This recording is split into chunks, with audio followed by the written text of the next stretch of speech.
شکریہ۔ بسم اللہ الرحمن الرحیم۔ الحمدللہ آج کے پروگرام میں 21ویں پارے کے 7ویں رکوع سے 11ویں رکوع تک کی تلاوت کی گئی ہے، اور اس میں سے 7ویں رکوع سے 9ویں رکوع تک سورۃ الروم کا تسلسل ہے، اور اس کے بعد پھر 10ویں رکوع سے سورہ لقمان کا آغاز ہوا ہے، جس کے 2 رکوع آج تلاوت کیے گئے ہیں۔ اور یقیناً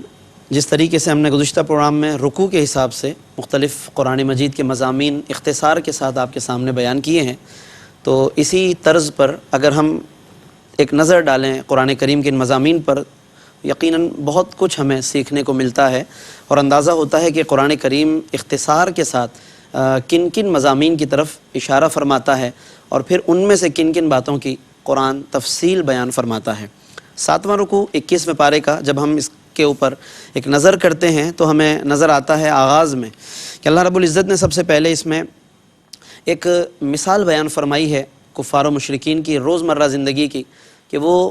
بہت آزادی کے ساتھ اللہ رب العزت کے ساتھ اپنے بتوں کو شریک کرتے تھے۔ تو رب کریم نے انہیں توجہ دلائی ہے کہ جو تمہارے اپنے غلام ہوتے ہیں، جو تمہارے اپنے نوکر چاکر ہیں، کیا کبھی تم نے سوچا کہ انہیں اپنے رزق میں تم برابر کا حصے دار بنا لو، برابر کا شریک بنا لو؟ یقیناً تم اسے ناپسند کرو گے۔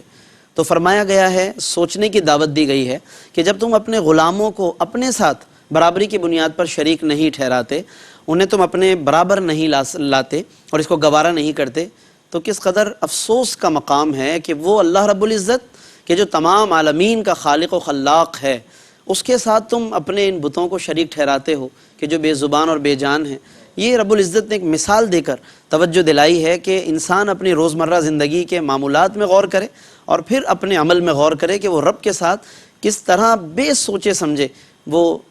دوسروں کو شریک کرتا رہتا ہے۔ پھر اس کے بعد اسی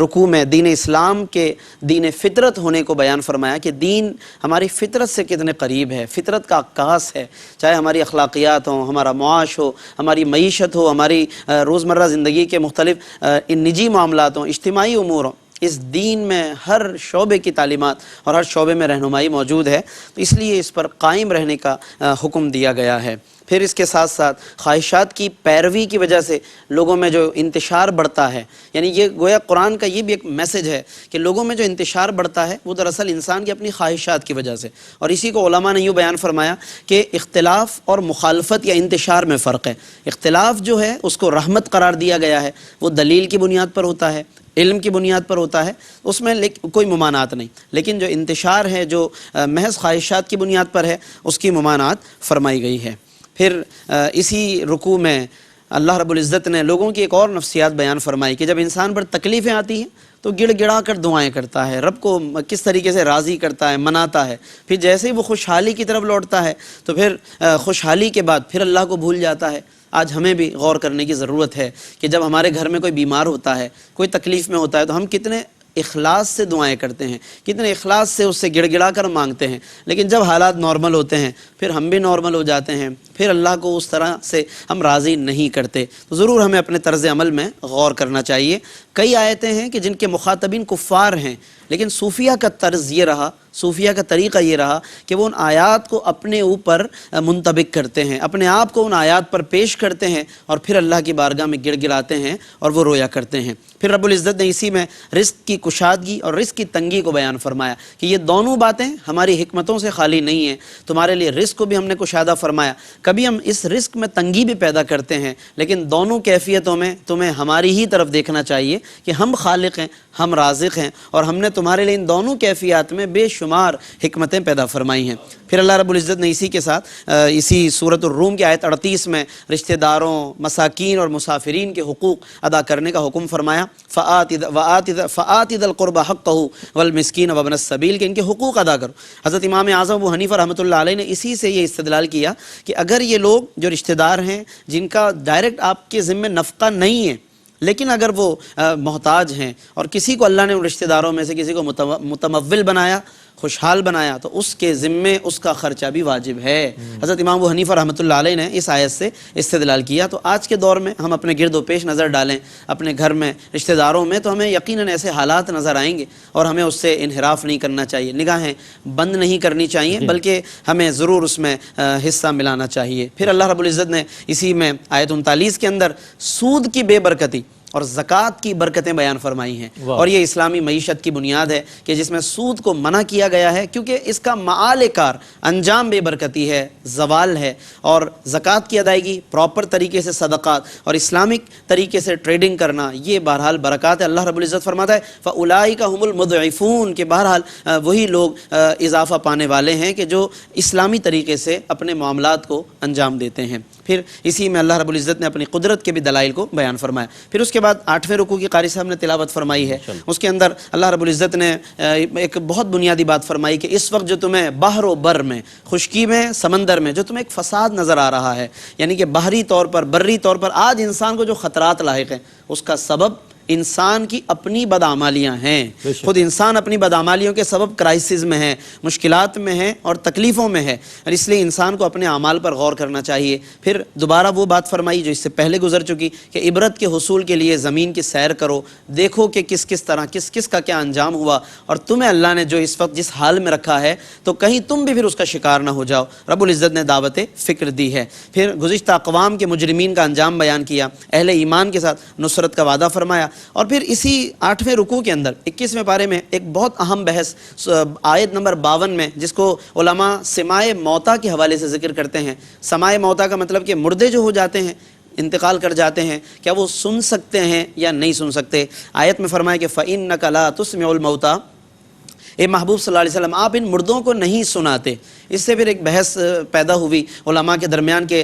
جو مردے ہیں وہ سنتے ہیں یا نہیں سنتے۔ بہرحال اس پر علماء کا اتفاق ہے کہ اس آیت میں اسماع یعنی سنانے کی نفی کی گئی، سنانے سے منع کیا گیا، لیکن سننے کی نفی نہیں کی گئی، یعنی ان کا سننا ثابت ہے۔ اور یہاں پر پھر مردوں سے مراد بھی وہ مردے نہیں کہ جو مر جائیں، بلکہ اس سے کفار مراد ہے، جن کے دل مر جاتے ہیں، ان کا کفر مراد ہے، کہ کفر ایک سب سے بڑی موت ہے کہ جو انسان کی روح کی موت ہوتی ہے، اور وہ یہاں پر مراد لی گئی ہے۔ اور اس پر علماء نے پھر مختلف اقوال بھی بیان فرمائے ہیں۔ چنانچہ شارح بخاری سید انور شاہ کشمیری فیض الباری شرح بخاری کے اندر سماع موتا پر بحث کرتے ہوئے لکھتے ہیں کہ والاحادیث فی سمع الاموات قد بلغت مبلغ التواتر، کہ سماع موتا کے بارے میں حدیثیں تواتر تک پہنچی ہوئی ہیں۔ اور اس کے بارے میں کہتے ہیں کہ ایک اور حدیث کہ جس کو حضرت ابو عامر قرطبی نے اس کو صحیح قرار دیا کہ کوئی بھی شخص جب کسی قبر سے گزرتا ہے اور وہ میت کو سلام کرتا ہے تو فرمایا حضور علیہ السلام نے کہ وہ میت اس کو جواب بھی دیتی ہے وَيَعْرِفُ، اور اسے پہچانتی بھی ہے۔ اور ان کان یعرفو فی الدنیا، اگر وہ دنیا میں پہچان ہو، تو اس سے سلام کا جواب دینے کے اس جملے سے یہ بات واضح ہے کہ سماع موتا کے متعلق ہمارا کیا عقیدہ ہونا چاہیے۔ اور بھی اس پر امام جلال الدین سیوطی کے اشعار بھی ہیں، سماع موتا کلام الخلق کاتبتاً قد صح فیہا لنا الاثار بالکتب، کہ میت کا لوگوں کے کلام کو سننا صحیح دلائل سے ثابت ہے۔ پھر انہوں نے جن دلائل میں نفی آئی ان کے صحیح محامل بیان فرمائے ہیں۔ پھر اس کے ساتھ ساتھ اسی رکوع کے اندر آخر میں وما انت بہاد العمی عن ضلالتہم فرما کر اللہ رب العزت نے آقا دو عالم صلی اللہ علیہ وسلم سے ایک خاص معنی میں ہدایت کی نفی فرمائی ہے، لیکن اس سے مراد علماء نے یہی لیا کہ ہدایت کا ایک مطلب راستہ دکھانا ہے، اور ایک اس کا مطلب ہوتا ہے مطلوب تک پہنچا دینا۔ تو جن آیات میں قرآن میں یہ آیا نبی صلی اللہ علیہ وسلم سے ہدایت کی نفی کی گئی، تو اس سے مراد ہے کہ مطلوب تک پہنچانا حضور کی ذمہ داری نہیں، حضور کا کام راستہ دکھا دینا ہے، پھر چلنا یہ بہرحال اللہ تبارک و تعالیٰ کی جانب سے مقرر کیا گیا ہے۔ اور اسی لیے ایک مقام پر قرآن ہدایت کی نسبت بھی کرتا ہے حضور علیہ السلام کی طرف، فرمایا وَإِنَّكَ لَتَهْدِي إِلَىٰ صِرَاطٍ مُسْتَقِيمٍ۔ سورۃ الشورى کے اختتام پر اے محبوب آپ ضرور ہدایت دیتے ہیں لوگوں کو، تو ہادی قرار دیا گیا قرآن کریم میں۔ تو جب دو طرح کی آیتیں ہوں تو اس میں ہمیں تطبیق کا راستہ اختیار کرنا چاہیے۔ پھر اس کے بعد 9ویں رکوع کی قاری صاحب نے تلاوت فرمائی، اس میں ابتدا میں اللہ رب العزت نے انسان کی جو پیدائشی مختلف تغیرات جسمانی کیفیات ہیں وہ بیان فرمائی کہ انسان کو شروع میں ضعف طاری تھا، کمزوری تھی، پھر قوت آئی، پھر دوبارہ ضعف اور بڑھاپے کی طرف انسان لوٹتا ہے۔ اس سے یہ گویا کہ اشارہ دیا گیا کہ دراصل اللہ ہی قادر و قیوم ہے۔ اگر انسان کی قدرت ہوتی تو وہ کبھی اپنے لیے ضعف کو قبول نہ کرتا، پھر وہ ہمیشہ طاقتور رہتا، لیکن رب پہلے ضعف پھر قوت پھر ضعف کی طرف لے جاتا ہے، بڑھاپے کی طرف لے جاتا ہے۔ رب کی قدرت پر اس سے استدلال کرنا چاہیے۔ پھر اس کے بعد مزید آگے آیات ہیں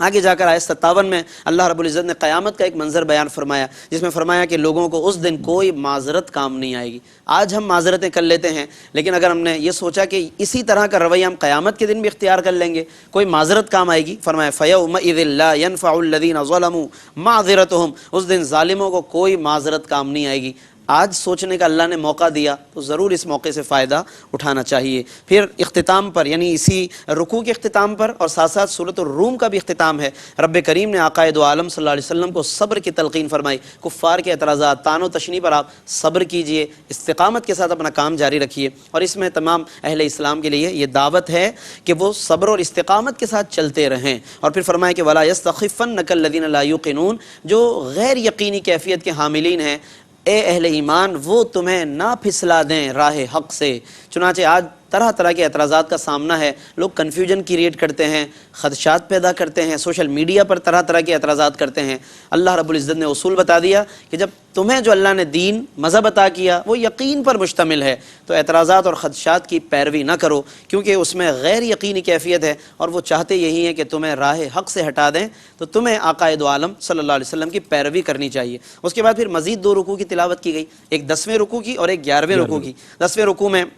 جہاں سے سورہ لقمان کا آغاز ہے، مکی صورت ہے، 31 نمبر صورت ہے، اور آیتیں کل اس میں 34 ہے اور 4 رکوع ہیں، جن میں سے آج کے اس پروگرام میں 2 رکوع تلاوت کیے گئے سورہ لقمان سے۔ 10ویں رکوع میں ابتدا میں قرآن مجید نے یہ ارشاد فرمایا کہ قرآن کن کے لیے نفع بخش ہے؟ چنانچہ وہ کہ جو احسان کرنے والے حسن سلوک کرتے ہیں رب کے ساتھ بھی اور لوگوں کے ساتھ بھی، تو قرآن کا صحیح معنی میں نفع پھر وہی لوگ حاصل کر پاتے ہیں۔ خاص طور پر ایک اور اہم بحث آیت نمبر 6 میں سورہ لقمان، لہو الحدیث کی مذمت کی گئی کہ وَمِنَ النَّاسِ مَن يَشْتَرِي لَهْوَ الْحَدِيثِ، کہ جو لہو الحدیث کو خریدتے ہیں۔ علماء نے فرمایا لہو الحدیث کا مطلب لہو و لعب، کھیل تماشوں میں جو لگے رہتے ہیں، کہ جو زندگی شاید اس لیے گزار رہے ہیں کہ انہیں اسی کے لیے پیدا کیا گیا، تو ایسا ہرگز نہیں۔ لہو الحدیث کی تفسیر میں حضرت ابن مسعود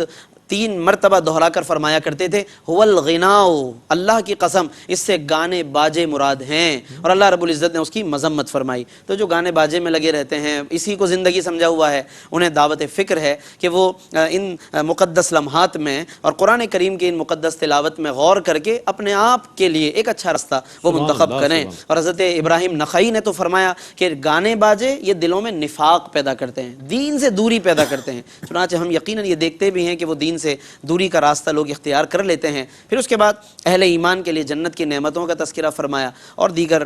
مضامین اس رکوع کے اندر بیان فرمائے، اور آخر میں 11ویں رکوع کی قاری صاحب نے جو آج تلاوت فرمائی، یعنی سورہ لقمان کا دوسرا جو رکوع ہے، اس میں خاص طور پر جو اس سورت کا نام ہے سورہ لقمان، تو حضرت لقمان کا اس میں خاص طور پر ذکر کیا گیا۔ حضرت لقمان کے بارے میں مختلف اقوال ہیں، نبی تھے، نہیں تھے، کیا یہ ایک حکمت دان تھے، یا ان کی کیا حیثیت تھی؟ مختلف علماء نے اقوال بیان فرمائے، لیکن زیادہ تر علماء نے جس قول پر اتفاق کیا وہ یہی ہے کہ نبی نہیں تھے، انہیں نبوت و حکمت میں اختیار دیا گیا، انہوں نے حکمت کو اختیار فرمایا۔ انہوں نے کہا کہ میں آزمائش کو اختیار نہیں کرنا چاہتا، میں عافیت چاہتا ہوں، حکمت کا راستہ اختیار کیا۔ پھر ان کے بارے میں اقوال ہیں کہ یہ حضرت ایوب کے رشتہ داروں میں سے ہے، یا اور بھی دیگر اقوال ہیں، لیکن ایک بڑی اہم بات یہ ہے کہ اللہ رب العزت نے ایک ایسے شخص کو، کہ جو بظاہر گمنام شخص تھے، یہ ان کی رنگت کے اعتبار سے بھی آتا ہے کہ ایک حبشی تھے یہ، اور کوئی ان کے اندر ایسے اوصاف اس وقت تک نہیں تھے، لیکن رب العزت کی طرف جب انہوں نے رجوع کیا، اللہ سے محبت کی، تو رب نے ایسی بلندی عطا فرمائی کہ قرآن میں ان کا ذکر شامل کر دیا، اور اب محراب و منبر میں ان کے قصیدے پڑھے جاتے ہیں سورہ لقمان کے طور پر، اور اللہ رب العزت نے انہیں وہ مقام عطا فرمایا۔ ایک روایت میں ہے کہ عبدن کثیر التفکر، یہ وہ بندے ہیں کہ جو بہت غور و فکر کرتے تھے، حسن الیقین، ان کا یقین بہت عمدہ تھا اللہ پر، احب اللہ تعالی و احبہ، انہوں نے اللہ سے محبت کی، اللہ نے ان سے محبت فرمائی، ومن علیہ بالحکمہ، اللہ نے ان پر حکمت نازل کر دی، وخیرہ، اور انہیں پھر اختیار دیا، جو اس سے پہلے ہم نے بات عرض کی۔ اچھا، حضرت حکیم لقمان کی جو نصیحتیں مشہور ہیں آج دنیا میں، تو وہ قرآن نے بھی ان میں سے بعض نصیحتوں کو یہاں پر ڈسکس کیا ہے، اور انہوں نے جو نصیحتیں بیان کی، قرآن ان کو بیان کرتا ہے کہ انہوں نے اپنے بیٹے کو سب سے پہلے تو شرک سے بچنے کی نصیحت کی۔ ظاہر ہے سب سے بنیادی نصیحت یہی ہے کہ انسان کفر سے بچے، شرک سے بچیں، لیکن شرک کا مفہوم جاننے کے ساتھ، سمجھنے کے ساتھ، ایسا نہ ہو کہ غلط فہمی میں شرک کا مفہوم جانے بغیر آدمی محض اپنے تردد اور شبہات کی وجہ سے اس چیز کو بھی شرک سمجھنے لگ جائے کہ جو حقیقت میں شرک نہ ہو۔ یہ تمییز بھی اور یہ صحیح معلومات کا ہونا بھی ضروری ہے۔ علماء نے فرمایا کہ جس چیز میں اللہ کے ساتھ کسی کو عبادت میں شریک ٹھہرایا جائے یا اللہ کی طرح واجب الوجود سمجھا جائے، وہاں پر شرک لازم آتا ہے۔ لیکن اگر کوئی کسی نبی یا ولی کو اللہ کی طرح عبادت کا لائق نہیں سمجھتا یا واجب الوجود نہیں مانتا تو پھر اس میں کوئی شرک نہیں ہے اور نہ شرک کا حکم لگایا جا سکتا ہے۔ یہ علماء نے واضح طور پر ان تمام باتوں کو بیان فرمایا، اور اس کی تفصیل یقیناً اپنے اپنے مواقع پر علماء بیان فرماتے ہیں۔ حکیم لقمان نے اس کے ساتھ ساتھ اور بھی دیگر نصیحتیں فرمائی ہیں، جس میں انہوں نے کہا کہ اللہ کی قدرت کی طرف توجہ رکھو، اللہ کتنا قادر و قیوم ہے، اس کی طرف توجہ دلائی، اور یقیناً زندگی کا حاصل بھی یہی ہے کہ انسان اللہ سے محبت کرے، اللہ کا عرفان حاصل کرنے کی کوشش کرے۔ اور پھر اس کے ساتھ انہوں نے اقامت الصلاۃ، نماز قائم کرنے کا حکم فرمایا، امر بالمعروف، نیکی کا حکم دو، برائی سے منع کرو، مصیبتوں پر صبر کرو، تکبر سے کنارہ کرو، اور بے رخی لوگوں کے ساتھ نہ کرو، اکڑ کے نہ چلو، اور چلنے میں اعتدال، چلو تو اچھے انداز سے چلو، سینہ تان کر یا بہت سست روی کے ساتھ، یہ دونوں کیفیتیں نہ اختیار کرو، اعتدال کے ساتھ، حسن کے ساتھ چلو، چلنا بھی اچھا ہونا چاہیے، اور پھر جب بولو تو بولنا بھی اچھا ہو، بہت آواز ایسی کہ جو تکلیف دہ آواز ہو، جس میں قرآن نے اس کو ایک خاص تشبیہ دے کر بیان بھی فرما دیا کہ وہ آواز جو گدھے کی آواز ہے، ناپسندیدہ آواز ہے، تو اسی طرح کی کوئی آواز اختیار نہ کرو جو سماعتوں پر گرا گزرے۔ لہٰذا آواز بھی اعتدال کے ساتھ ہو، چلنا بھی اعتدال کے ساتھ ہو۔ یہ دیکھیے کہ قرآن کی کتنی حسین تعلیمات ہے، اور سورہ لقمان ہمارے لیے معاشرتی اعتبار سے اور ہماری اخلاقیات کے اعتبار سے کتنی اہمیت کی حامل ہے۔ تو بس اسی پر ناظرین میں اکتفا کروں گا، اور بس اس پیغام کے ساتھ کہ ہمیں ضرور قرآن کریم کے ان پیغامات پر غور کرنا چاہیے، اور قرآن کو اور ان آیات کو ڈیٹیل میں ہمیں ضرور مطالعہ کرنا چاہیے۔ اللہ رب العزت ہمارے اس سلسلے کو اور ہماری ان کاوشوں کو اپنی بارگاہ میں قبول فرمائے۔